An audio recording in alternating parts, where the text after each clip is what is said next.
Okay, it's time to start the session. Sharing code between iOS and Android with Rust by Benedikt Terhechte. Please give a warm welcome to Benedikt.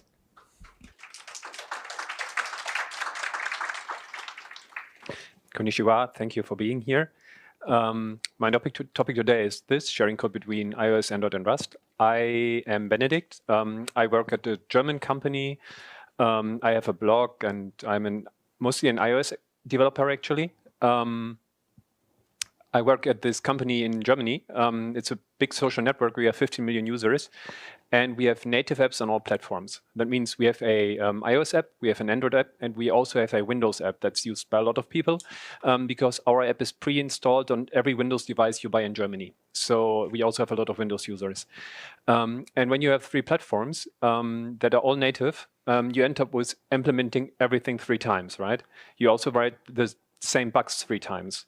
It's a lot of alignment overhead as well, because all these apps, they communicate with a server, and you kind of need to make sure that you do these communications between your development team and the server team multiple times. So it's a lot of overhead. So we've been investigating ways of sharing code, and there's obviously React Native. And then there's C#, which also allows you to write cross-platform code. There's Flutter, which also allows you to write one app in different manners. And then there's something that also many companies do, which is writing a model layer in C++. Something that we believe is that you should use the native language for the native UI. So if you write an iOS app, you write it in Swift. If you write a Android app, you write it in Kotlin or Java, because that's how you can use the native features really fast in the best manner, how the company that produced that phone, that operating system wanted it to be. So that rules out React Native or Flutter, kind of, for us. Well, or C# for Windows. So the model here then is C++ for as a shared code model. Facebook does that. A lot of the stuff in the Facebook app is actually a huge C++ library. The DRM, like the license audio player in Spotify, is written in C++. Same for SoundCloud. Their audio player is also written in C++. And then there's PDFkit. They do PDF parsing for apps, and it's also written in C++ and shared among iOS, Android, and even their web platforms. And there are more examples like that of companies that use C++ to write shared code between platforms. So basically, my talk could be done, right? You would say, so why shouldn't we just use C++ if we want to do that? So I went to Google, and I entered C++ meme and just checked what kind of images appeared. And those are the images that came up when I searched for C++.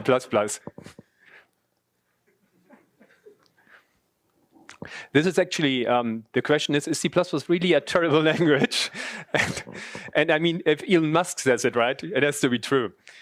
And then there's Linus Torvalds, who just says C++ is a horrible language. And finally, here's the guy that actually invented C++, saying C makes it easy to shoot yourself in the foot. C++ makes it harder, but when you do, it blows away your whole leg. This is not to say that C++ is a bad language. It's not. It's a good language. Like, a lot of games rely on it, but it's a complex language. It's a difficult language. And it's really easy to introduce bugs, and it's really difficult to find good developers that don't write these bugs. That's tricky. So coming back to sharing code between iOS and Android, we could look at Rust. But before we do that, there's another question I should briefly go into, since this is an Android conference. Why not use Kotlin native, right? There's the other option. You could use Kotlin native, and then compile from there. It's LLVM-based, compile for multiple platforms. So in order to answer to that, let's see, what is it that C++ offers? So what it offers is it's built fundamentally for cross-platform development. C++ is not at home in a certain platform. It doesn't belong to Windows. It doesn't belong to Linux. It doesn't belong to Android. It's fundamentally cross-platform. And it's really fast, and it is a huge standard library of things that you can use if you want to write your code. Kotlin native is still young. Many performance optimizations have not done yet. They will come in the future, but they're not there yet. Many packages are still JVM only, so you're limited in the terms of packages that you can use. If you need more packages, it's kind of tricky. And several SDKs, like let's say Dropbox or Firebase, they don't exist as a Kotlin native version. You have a C++ version, you have a Kotlin version for the JVM, but you don't have a Kotlin native version. So you are limited in the ways you can use this language for native. For now, this will change, probably in the future, but we are interested about the for now at this point in time, and not what you can do in 4 years or in 3 years. So what about Rust? Before I go and show the language, I want to start with something small I did. In preparation for this talk, I wanted to showcase how Rust looks very similar to Kotlin when you look at the language. And so I wrote a lot of code in Kotlin and in Rust and to show that it looks similar. And then I thought, now that I already have this code, let's benchmark it. And so I did a benchmark. Here we have a very long string.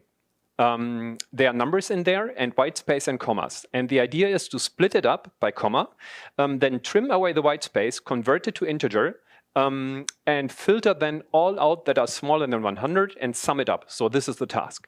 The Kotlin code, here you can see it. It's very nice functional code. We say contents, you split it. We do a map. We trim. We convert to int. We filter out all the nulls. Then we check, we do another filter to see if the number is smaller than 100, and then we fold it to sum it up and have the contents. Now here's the Rust code. We split, we map, we trim, we filter to see it's below 100, and we fold. It's very similar in terms of how you use the language. Now there are differences, of course, and I will go to that, but in general, it's not like C++, because here's the C++ code. Actually, I have another page, but I didn't edit, so this is not all. And here's the compile time. So all this is for Kotlin native. This is not Kotlin native. There are compile time and runtime differences between these languages. So this is how long it takes to compile this example. Rust is really fast. C++ is actually a bit slower here, which I found surprising. And now this is the runtime. How long does it take to parse the string? Rust takes 0.007 seconds. C++ actually 0.1 seconds, and Kotlin takes 1.82 seconds. Kotlin native. It's still young. It still needs optimizations. So you can see that here. So is Rust actually faster than C++? No, it's not. But in this example, it is. But usually, it's almost as fast. Sometimes it's 10% slower. Sometimes it's as fast as C++. So Rust is a really fast language, which is good. So let me give you a quick introduction to Rust, just to see in general what it looks like and what it is. It was started in 2006. It's strongly typed, compiled. It's LLVM-based. It's driven by Mozilla. They use it for Firefox. It has a mascot. This is Ferris. Say hi to Ferris. Wikipedia has to say Rust is intended to be a language for highly concurrent and highly safe systems. I love how it says intended to be, because who knows, right?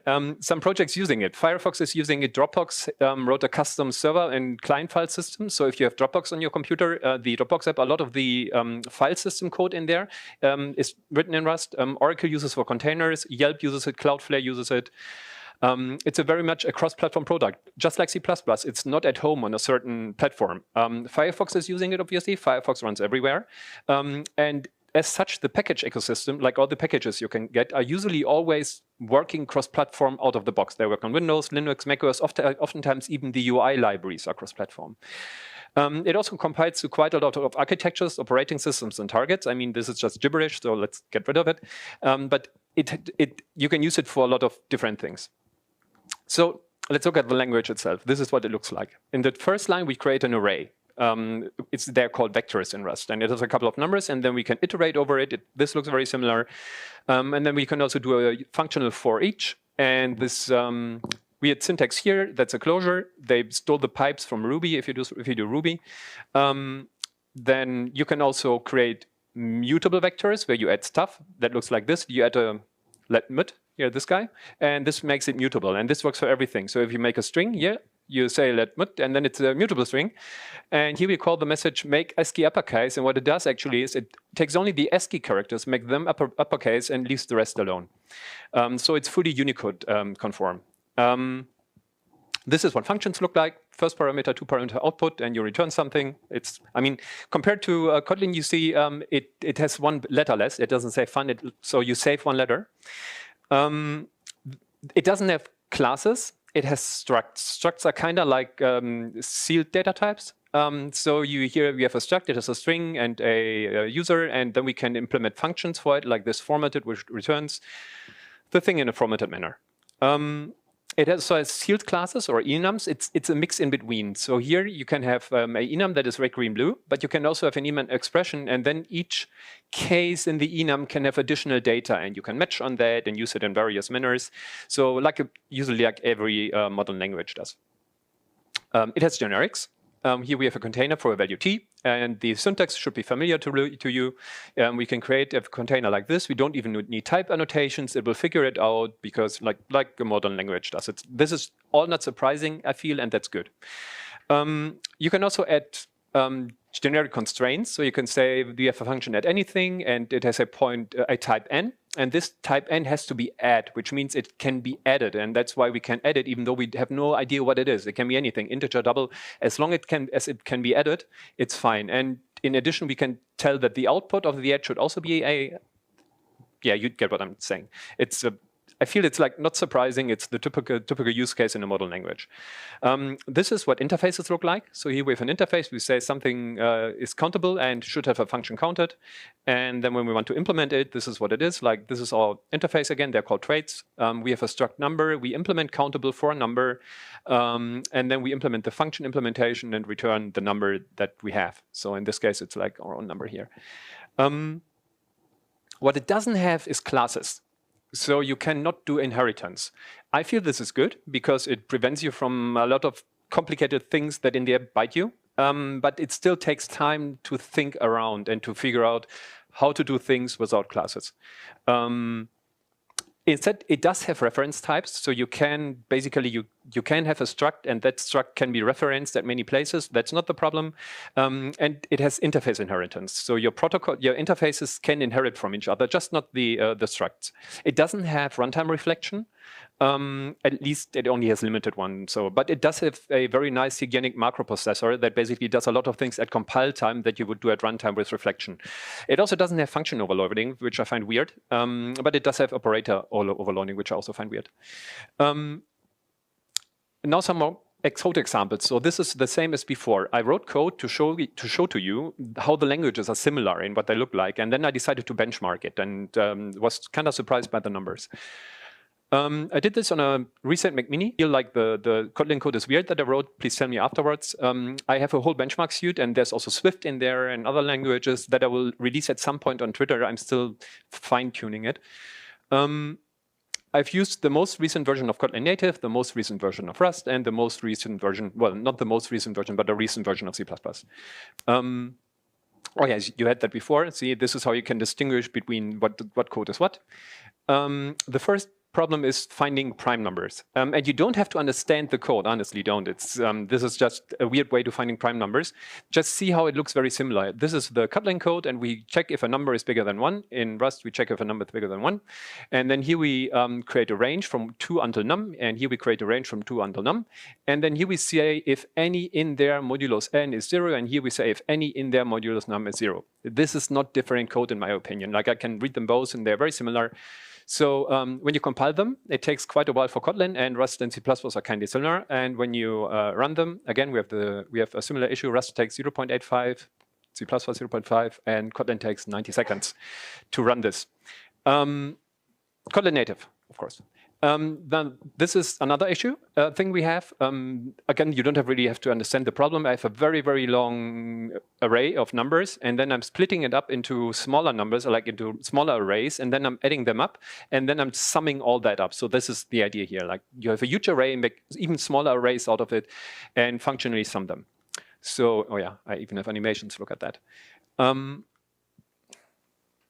This is the Kotlin code. So here we have a resize image function. Don't look at all this. I summarized it here. What we do is we chunk, we map, we resize, we chunk, we map, we sum, and we flatten that. So that's what we do, right? And so the Rust code looks very similar. And what we do is we chunk, we map, resize, we chunk, we map, we sum, and we flatten that. So again, it's very similar code.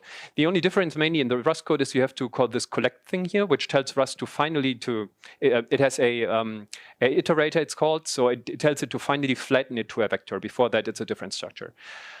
I also wrote a C version, not C++ this time, C, because I wanted to see if you go really low level, is there a performance difference? So this is a C version. Compile time. Once again, kind of similar. And then the runtime, actually, Rust kind of fast, C faster, who would have thought? And Kotlin took very, very long this time. It took 143 seconds. So this got me thinking, maybe it is all these functional constructs. And so I rewrote the Kotlin code in an iterative manner, where instead of using all these flat maps and sums and maps and whatever we have, I just wrote it in this manner, which leads to the same thing. It just, it's imperative, of course. Now, when you do that, then actually Kotlin is much faster. It only takes 5.5 seconds. And the issue here is that Rust has something called zero-cost abstractions. When you use map and filter and everything, you don't pay an additional overhead versus just writing the for loops, because all this is happening in the compiler. It's taking all these abstractions and optimizing them out. And that's not happening for Kotlin native yet. So when you use these functional nice products, it makes it kind of slow.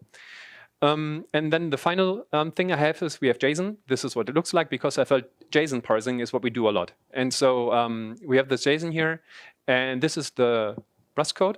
And so what it does is I'm creating a struct, and I'm telling it to deserialize the JSON that we got into the struct. So that's what I do. And then here I take the contents, this is a string, and telling Rust to take that JSON and create me a vector of media. So this is all that's needed to basically, well, almost all. You see there are some types that I didn't put on the slides, like user. But this is all that's needed to parse the JSON. And the same for Kotlin. With the most recent Kotlin native version, the serial disable package has made it in.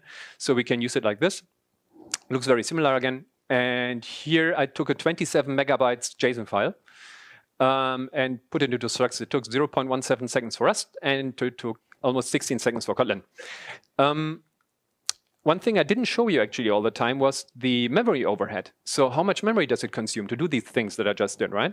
So Rust took 6 megabytes of memory, and Kotlin took 331 megabytes of memory for doing this, which is, if you want to have a shared library on a mobile platform, it's kind of nice to have less memory.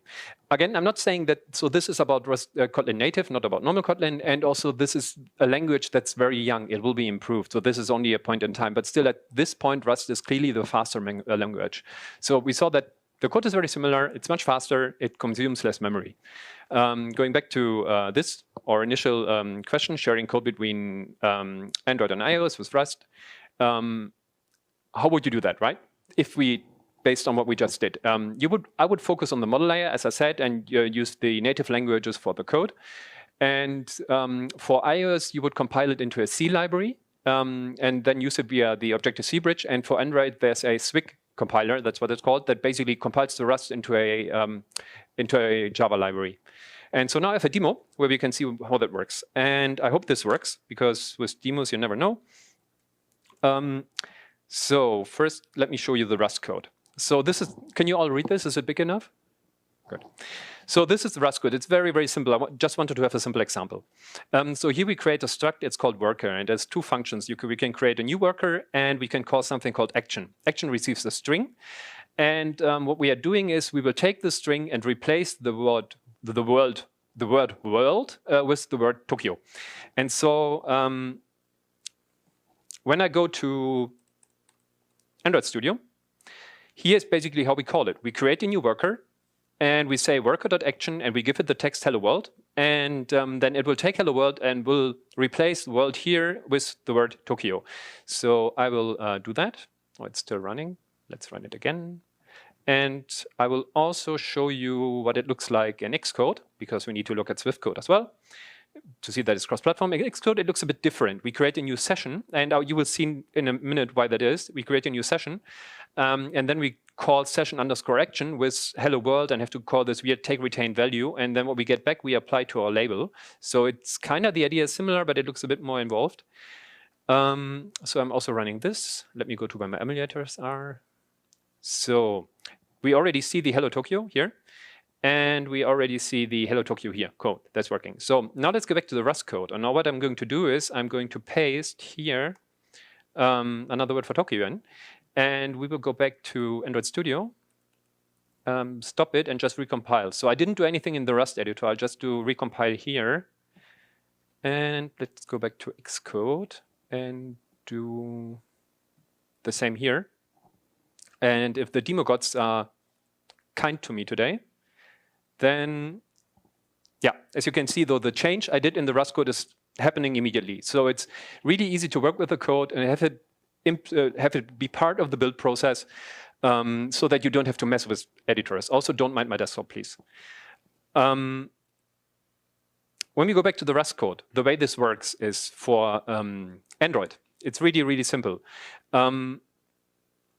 You only have to do this. You import the class that you want to showcase, like to hand to Android, and then you tell the system what it is. So we tell the system to generate a class called worker, which type is worker. It has a constructor called new that returns a worker, and it has the method action that takes a string and returns a string. So this is basically the signature of the class, of the struct that we tell the foreign class system, and then the native SDK will compile it all, and it's fine. So this is really nice. For iOS, it's not so nice. So this is where we are more or less having a roadblock. So this is the code that I need for iOS to get this working. That's a bit more terrible. The upside is this is the basic template. So any additional method after this would only be one additional line. So you need a bit more overhead code, but then if you expose more stuff, it's easy. Also, most of this can be auto-generated. So this is like what's happening with this code here. You can see it has a very weird file name. It has Rasputin. This is basically code that is a template for generating more code. And you could do the same for the iOS headers. So you could take this as a template and generate code. I didn't do it because it didn't exist. For Java, this did exist. So I just used an existing project I would have needed to write myself. I still plan to do that, but I haven't really done that yet. So, but this is also not terrible because, as I said, you can just easily generate this code. So let's go back to the slides. Oh, wrong direction. Another thing Rust offers is to create binaries for different programming languages. So let's say you have code and you share it on iOS and you share it on Android, and then you want to use this code in Ruby as a Ruby gem. Everything you need is actually just this. You'd say class Ruby class Rust wrapper, and then that's where you have your code, and basically you compile it and you get a Ruby gem. If you use Python, this is what you need. And then you'd write this, and it will generate a Python library for you. And if you use JavaScript, then you need something in WebAssembly. This is what you need to compile it to WebAssembly. So it's really easy to leverage your code on multiple platforms. Oh, look, I have animations again. One thing that is really terrific about Rust is called fearless concurrency. That's actually what the people who built the language called it.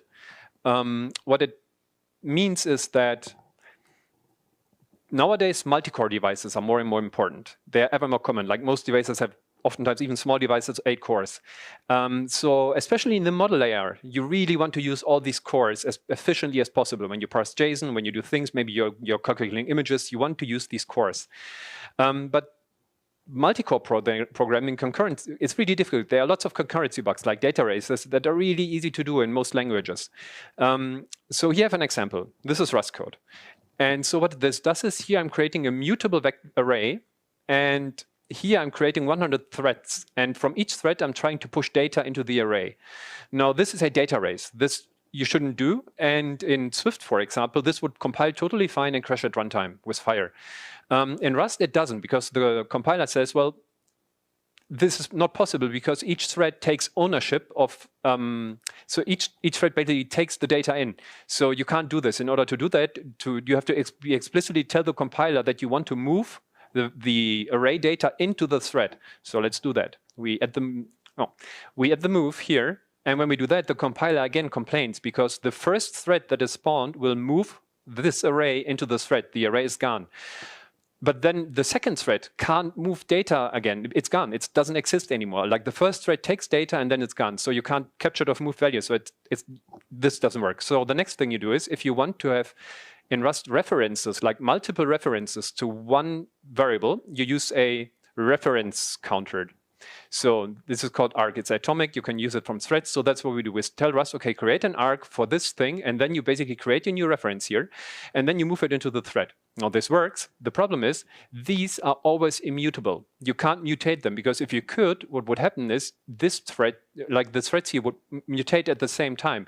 So what you actually have to do is, and this is what you should have done in the first instance is use a mutex that can be locked. This is how you do multi-core programming, right? So you create a mutex, and this is in here, and then in here we unlock the mutex, and then we can push data to it.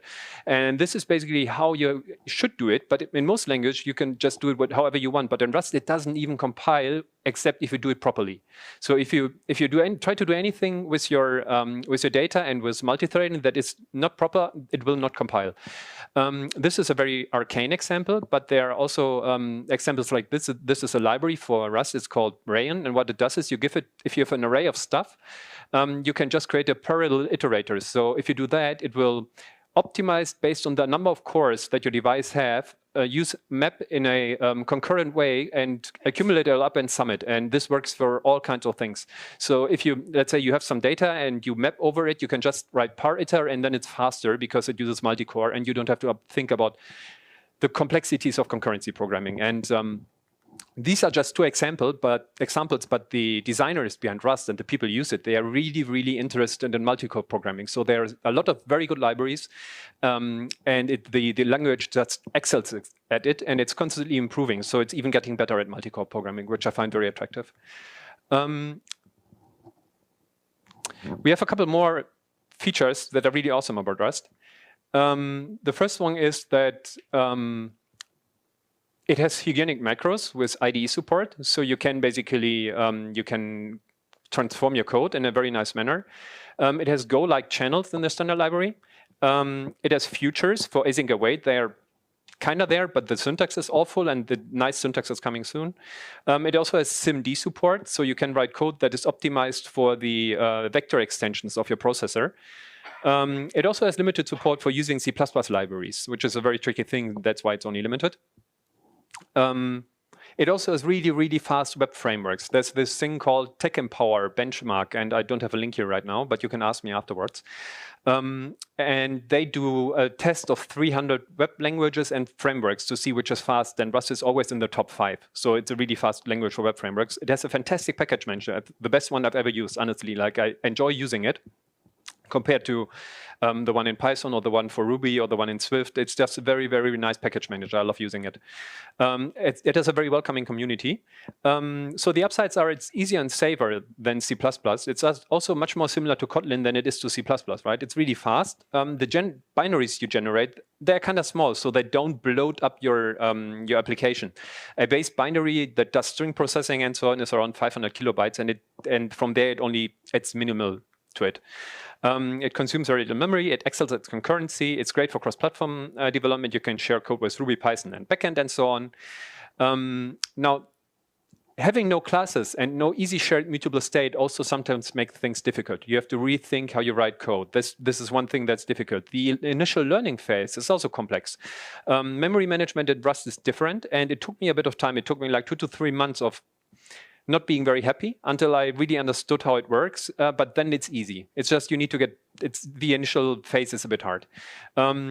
It's probably difficult to hire for Rust, just as it's difficult to hire for C++, but the upside is if you have a developer that does Kotlin or Swift, learning Rust is easy, learning C++ is not. The tooling is not as good. So the tooling is okayish, but if you're used to Android Studio or to Xcode, then it's not as good, definitely. Simply because it's also young, but they are working on that. And interestingly, the best IDE for Rust is IntelliJ, because the people from JetBrains have a really good Rust plugin for IntelliJ. So that's what you should use initially. So where are we now with all the stuff I talked about? First of all, I feel this is the most important point. If your app is just parsing JSON from the server, for the love of God, don't use Rust. Like that's not what you need it for. If everything you do in the model layer is just parsing JSON, you don't need it. Because C++ is needed for complex projects that do PDF parsing or a cross-platform DRM music player or a Office suite, image editing and stuff like that. So once the model layer has a sizable chunk of logic, if you need speed, concurrency, low memory, and cross-platform abstractions, then you should consider Rust instead of C++. Is kind of the message I have here. Then it makes much more sense. This is not an easy question to answer, because there are also things like simpler apps where you just want to share code and share a bit of logic, and it might also make sense there, but then you have to distinguish for yourself. But if it's really just a bit of JSON, or if it's a very small app, I don't think you need it. It might also be politics, which is what I'm aiming for at work. The idea is that the iOS guys kind of want to use Swift for cross-platform development, and the Android guys want to use Kotlin native, and Rust is kind of in the middle, and nobody feels left out. So this is another option you have. And now I've already reached the end. The company I work for is actually hiring in Germany, Spain, and Portugal. So if you ever wanted to move to Europe, feel free to talk to me. I still have 100 slides that I didn't show, that I skipped. And if you have questions later on, I probably have a slide that explains your question. I reduced the slides because I wasn't sure if I have enough time, but in hindsight, I would have had enough time for the slides. But, well, that's it. I'm done.